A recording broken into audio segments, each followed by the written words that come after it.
আমার হাতে এত সুন্দর ফুল কেন, আর কই থেকে পাইলাম এটা? কার সাথে আমি আইসক্রিম খাচ্ছি আর এখানে কেন লাঠি নিয়ে খেলা হচ্ছে এভাবে? আর এই পেয়ারা মাখানাটা কোথায় পাওয়া যায়, সাথে এই আলপনাটা কার গালে, সবই থাকছে আজকের ভিডিওতে। সো আসসালামু আলাইকুম। পয়লা বৈশাখ মানেই আমার কাছে একটু অন্যরকম অনুভূতি।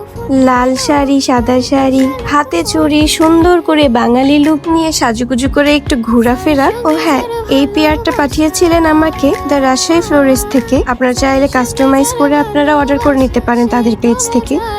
সকালে চলে যাই আমার বান্ধবী এবং আমার ভাস্তির সাথে রাজশাহী ইউনিভার্সিটিতে। যেয়ে দেখি অনেক সুন্দর করে সবাই চেয়ার খেলা খেলছে, আর এখানে আমার ভাস্তি আইসক্রিম খেতে চেয়েছিল, তাই ওর একটু আইসক্রিম কিনে নিয়ে এই পাশ ওই পাশ দেখছিলাম। আর এই যে আমার সুন্দরী বান্ধবীটা, তাকেও সুন্দর লাগছিল মাশাআল্লাহ।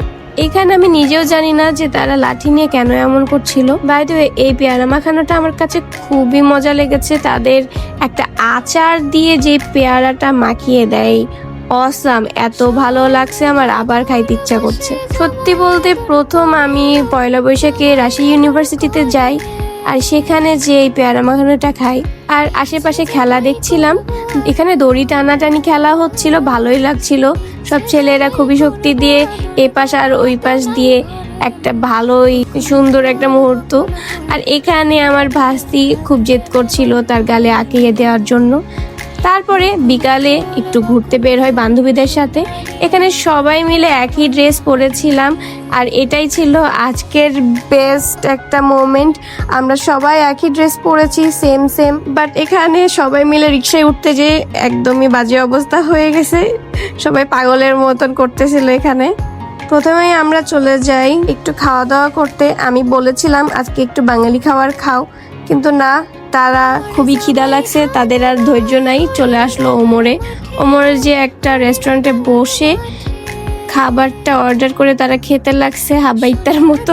পরে বললাম যে ভালো করে খাও, ভিডিও করছি। তো সে খুব ভালো করে খাইতে লাগলো। এরপরে আমরা ভাবলাম এখান থেকে কই যাব, তার আগে একটু আমার আউটফিটটাকে দেখে নাও তোমরা। এইদিকে আমার থেকে টাকা নিয়ে চলে যাই, পরে আবার একটু ঢং করতে লাগলাম। সত্যি বলতে এত কমফোর্টেবল একটা ড্রেস এবার আমি নিয়েছি, কি আর বলবো। তোমরা চাইলে আমি আমার এই ড্রেসের পেজটা মেনশন করে দিতে পারবো যদি তোমরা চাও। তাছাড়া আমাকে এই ড্রেসের জন্য কোনো প্রমোশনের বলা হয় নাই।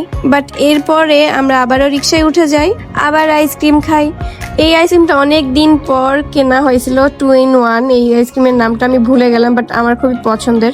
এরপরে চলে যাই রাজশাহী কলেজে সবাই এত সুন্দর করে সাজুগুজু করে আসছিল, বাট এন্ট্রি নিতে যে আমরা পুরোই একদম বাজে অবস্থা গরমের মধ্যে। বাট এখানে অনেকগুলো স্টল ছিল, যেখানে অনেক রকমের খাবার, বই, আবার হচ্ছে অনেক ধরনের জিনিস।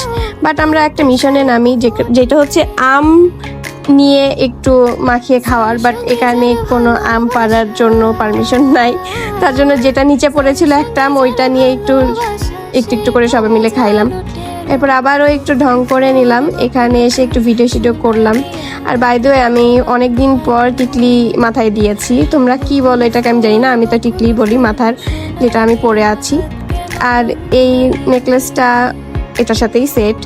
এরপরে যাই ইউনিভার্সিটিতে আবারও, দেন সন্ধ্যা হয়ে যায়। এরপরে বাসায় আসার পালা। তার আগে একটু ভিডিও করে নিচ্ছিলাম যে অনেক সুন্দর একটা আলোই পড়ছিল এইদিকে, আর আমি আবারও ভিডিও করছিলাম। এই তো আজকের দিনটা অনেক ভালো গেছে। সবার কেমন কাটলো অবশ্যই কমেন্টে জানাবেন।